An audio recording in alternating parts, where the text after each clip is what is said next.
இயேசுவின் நாமத்தில் உங்களுக்கு வாழ்த்துக்களும் இறை ஆசீரும். இன்று ஆகஸ்ட் 25, 2024 பொது காலத்தின் 21ஆம் ஞாயிறு.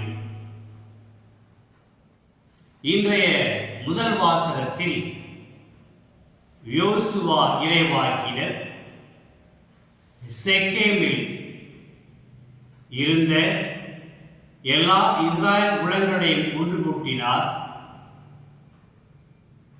அங்கிருந்த முதியோர்கள், தலைவர்கள், நடுவர்கள், அதிகாரிகள் அனைவரையும் ஆண்டவர் முன்னிலையில் ஒன்று கூட்டினார். எதற்காக ஒன்று கூட்டினார்? அற்புதமாக இறைவார்த்தை சொல்லுகிறது. யோசுவா அவர்கள் முன்பாக ஒரு நம்பிக்கையின் அறிக்கையை கொடுக்கிறார். என்ன நம்பிக்கையின் அறிக்கை அது? நானும் என் வீட்டாரும் ஆண்டவருக்கே ஊழியம் புரிவோம். என்னுடைய அர்த்தம் நமக்கு புரியும். வேறு தெய்வங்கள் அல்ல, வேறு நம்பிக்கை அல்ல, மனிதர்கள் உருவாக்குகிற சடங்குகள் சம்பிரதாயங்கள் அல்ல, மாறாக ஆண்டவருக்கே எமது ஊழியம் என்று விசுவாச அறிக்கையிட்டார்.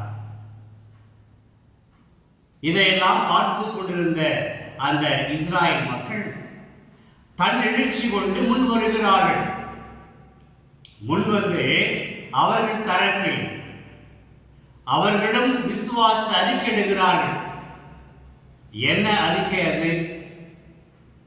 எங்களையும் எங்கள் மூதாதையரையும் கடவுள் அடிமை வீடாகிய எகிப்திலிருந்து எங்களை மீட்டு வெளியே கொண்டு வந்தார்.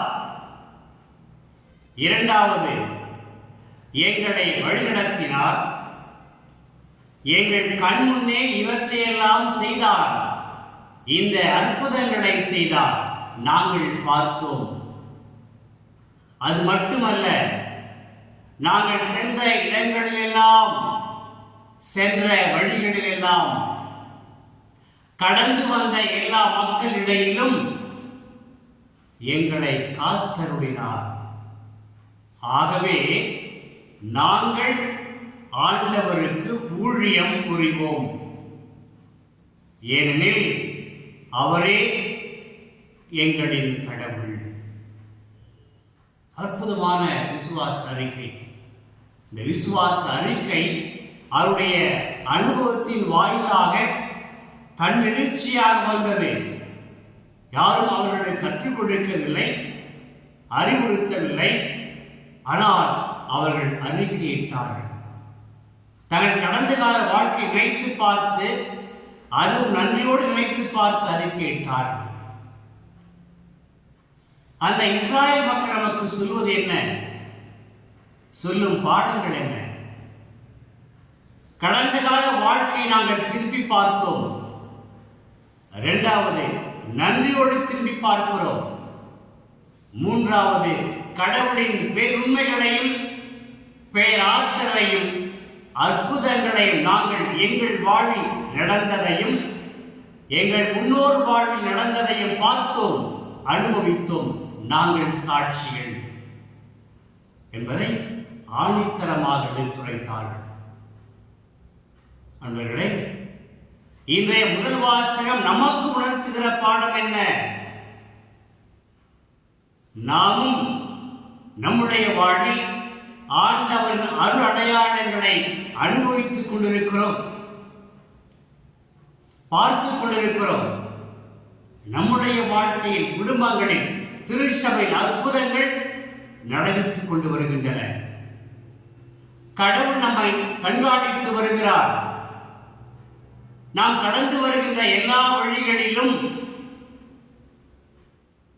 நாம் கடந்து வருகிற எல்லா மக்களிடையிலும் கடவுள் நம்மை கண்மணி போல கண்காணித்து பார்த்து வருகிறார்.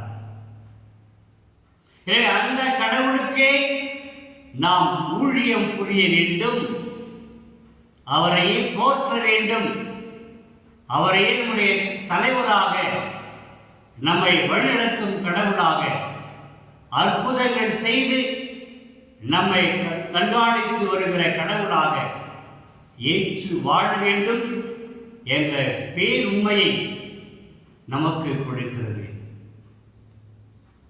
நாம் தயாராக இருக்க வேண்டும். நம்முடைய அனுபவத்தின் வாயிலாக வந்து நம்முடைய விசுவாசத்தை அறிக்கையிடுகிற நிலைக்கு நாம் பக்குவம் அடைய வேண்டும், அதை பறைசாற்ற வேண்டும். 2ஆம் வாசகத்தில் தூய பவுலடியார் குடும்பத்தை பார்க்கிறார், குடும்ப பின்னணிகளை பார்க்கிறார், அற்புதமான அறிவுரையை கணவன் மனைவிகளுக்கு சொல்கிறார். கடவுள் இயேசு திருச்சபைக்கு ஊழியம் செய்வது போல கணவன் மனைவிக்கும், மனைவி கடவுளுக்கும் ஊழியம் செய்து வாழ வேண்டும். இருவரும் கடவுளின் சாயலில் படைக்கப்பட்டவர்கள். இவர்கள் பெரியவர் சிறியவர் கிடையாது. மதித்து ஏற்றுக்கொண்டு போற்றி பேணி வாழ வேண்டும், ஒருவருக்கொருவர் ஊழியம் செய்ய வேண்டும் என்ற உன்னதமான பாடத்தை கணவன் மனைவிகளுக்கும் குடும்பத்திற்கும் இன்று 2ஆம் வாசகம் அற்புதமான ஒரு செய்தியை கொடுக்கிறது. நற்செய்தி வாசகத்திற்கு வருவோம். நற்செய்தி வாசகத்தில் இயேசு இந்த யோவான் நற்செய்தி 6ஆம் அதிகாரத்தில் முழுவதிலும் நானே உணவு, வானிலிருந்து இறங்கி வந்த உணவு, என்னை உண்டால் வாழ்வீர்கள், அது மட்டுமல்ல என்னுடைய சதை உண்மையான உணவு, என் இரத்தம் உண்மையான பானம் என்று சொல்லி அறிவுறுத்திக் கொண்டே வந்தார். பல சீடர்கள் இதை ஏற்றுக்கொள்ள முடியவில்லை. பல சீடர்கள் சொன்னார்கள், இது உண்மைக்கு புறம்பாக இருக்கிறது, எப்படி நீர் உணவாக முடியும், எப்படி உமது உடல் ஒரு நல்ல உணவாக இருக்க முடியும், உமது ரத்தம் எப்படி வானமாக இருக்க முடியும் என்று சொல்லி வாழ்க்கையில் நெடுக இருக்கிறதே, முரண்பாடாக இருக்கிறது என்று சொல்லி அவரை ஏற்றுக்கொள்ள மறுக்கிறார்கள், தயங்குகிறார்கள். ஒரு கட்டத்தில் இயேசுவோடு செல்வதை அவர்கள் புறக்கணிக்கிறார்கள். இனிமேலும் இயேசுவோடு செல்ல பயணிக்க தயாராக இல்லை என்பதை தெளிவுபடுத்திவிட்டு நாங்கள் செல்கிறோம், எங்கள் வழியை பார்க்கிறோம், எங்களுக்கு முக்கியம் எங்களுடைய முன்னோர்கள், எங்களுடைய பாரம்பரியம், எங்களுடைய பழக்க வழக்கங்கள், இவைகளுக்கு முக்கியமே ஒழிய நீ சொல்லுகிற இந்த பாடம் எங்களுக்கு முரணாக தென்படுகிறது என்று சொல்லி இயேசுவை புறக்கணித்து விட்டு அவர்கள் வெளியே சென்றார்கள். இயேசு அற்புதமான ஒரு கேள்வியை தன்னுடைய 12 சீடர்களுக்கு முன்னாக வைக்கிறார். நீங்களும் போய்விடுகிறீர்களா? இயேசு சோதித்து பார்க்கிறார் தன்னுடைய சீடர்களை. அந்த பேதுரு எழுந்து வீர் கொண்டு எழுந்து தன்னுடைய சீடர்கள் சார்பாக சொல்கிறார், ஒரு விசுவாசத்தை அறிக்கையிடுகிறார். ஆண்டவரே, நாங்கள் யாரிடம் போவோம்? வாழ்வு தரும் வார்த்தைகள் உம்மிடம் தானே உள்ளன. நீரே கடவுளுக்கு அர்ப்பணமானவர் என்பதை நாங்கள் அறிந்து கொண்டோம், அதையே ஏற்றுக்கொள்கிறோம். இதாங்க விசுவாச அறிக்கை. பேதுருவின் விசுவாச அறிக்கை, சீடர்களின் விசுவாச அறிக்கை. இது நம்முடைய விசுவாச அறிக்கையும் கூட. அன்பர்களே, அன்று யோசுவா அந்த இஸ்ரவேல் மக்கள் முன்பாக தயக்கமின்றி விசுவாசத்தை அறிக்கையிட்டார். என்ன அறிக்கை? நாங்களும் என் வீட்டாரும் ஆண்டவருக்கே ஊழியம் செய்வோம். அதுபோல இஸ்ராயல் மக்களும் நாங்களும் ஆண்டவருக்கே ஊழியம் செய்வோம். ஏனென்றால் எங்களை வாழ வைத்த கடவுள், எங்களை வழிநடத்திய கடவுள் அவரே, அவரையே ஏற்றுக்கொள்கிறோம், அவரே கடவுள் என்று உரைத்தார்கள். இன்று பேதுருவும் சீடர்களும் இயேசுவை பார்த்து, நீரே கடவுள், நிலை வாழ்வுதல் வார்த்தைகள் உம்மிடம் தானே உள்ளன, நாங்கள் ஏற்றுக்கொள்கிறோம், உம்மோடு தொடர்ந்து பயணிக்கிறோம், இதோ தயாராக இருக்கிறோம் என்று சொல்லி பேதுருவும் சீடர்களும் இயேசுவை இறுக பற்றிக் கொண்டார்கள். அன்பர்களே, இயேசுவின் வார்த்தைகள், அவருடைய போதனைகள் நம்முடைய அறிவுக்கு புறம்பாக இருக்கும், முரணாக இருக்கும். நம்முடைய அந்த பொது அறிவுக்கு, பகுத்தறிவுக்கு அது எதிராக இருக்கும். ஆனால் இயேசு உண்மையுள்ளவர், உண்மையை பேசக்கூடியவர், நிலைவாழ்வை கொடுக்கக்கூடியவர் என்று நாம் புரிந்து கொண்டு அவரை நம்புவோம். நம்முடைய விசுவாச அறிக்கையும் அன்பர்களே, நம்முடைய எல்லா சூழ்நிலைகளிலும் ஆண்டவரை பார்த்து, வாழ்வு தரும் வார்த்தைகள் உம்மிடம் தானே உள்ளன,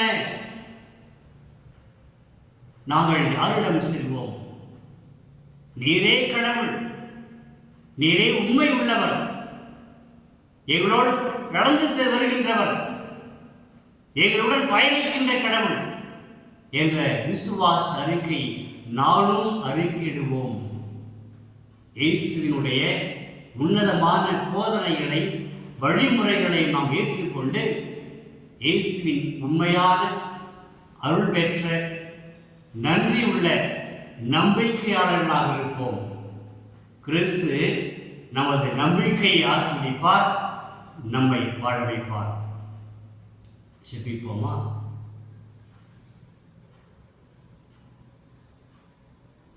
எங்கள் தந்தையே, உம்மை போற்றுகிறோம், வாழ்த்துகிறோம். அன்று யோசுவா வாயிலாக நாங்கள் உமக்கே உரிமை செய்வோம், உமக்கே ஊழியம் செய்வோம் என்று வாழ்வு கொடுத்தீர், அவர்களை அறிக்கையிட வைத்தீர். இஸ்ராயல் மக்களும் தங்கள் வாழ்க்கையில் அனுபவித்ததை, கண்டு உணர்ந்ததை நம்பிக்கையாக எடுத்துரைத்தார்கள். நாங்களும் ஆண்டவருக்கே ஊழியம் செய்வோம், அவரே எங்கள் கடவுள் என்று உரைத்தார்கள். பேதுரு உரைத்தது போல, பேதுரு அறிக்கையிட்டது போல, ஆண்டவரே நாங்கள் யாரிடம் செல்வோம்? நிலை வாழ்வு வார்த்தைகள் உம்மிடம்தானே உள்ளன, நீரே கடவுள் என்பதை நாங்களும் உள்வாங்கி எமது வார்த்தையாக்கி உமக்கு சொல்கிறோம். ஆண்டவரே, நாங்கள் யாரிடம் செல்வோம்? எங்களுக்கு அருள் தாரும், நாங்கள் உம்மோடு பயணிப்பதற்கு, நன்றியுள்ள மக்களாக வாழ்வதற்கு, உமது ஆசீர் பெற்ற மக்களாக வாழ்வதற்கு, உமது அருள் துணை வாழ்வதற்கு. இவற்றை கடவுளை மகன் இயேசுவின் வழியாக ஜெபிக்கிறோம். ஆமென், ஆமென். இறைவா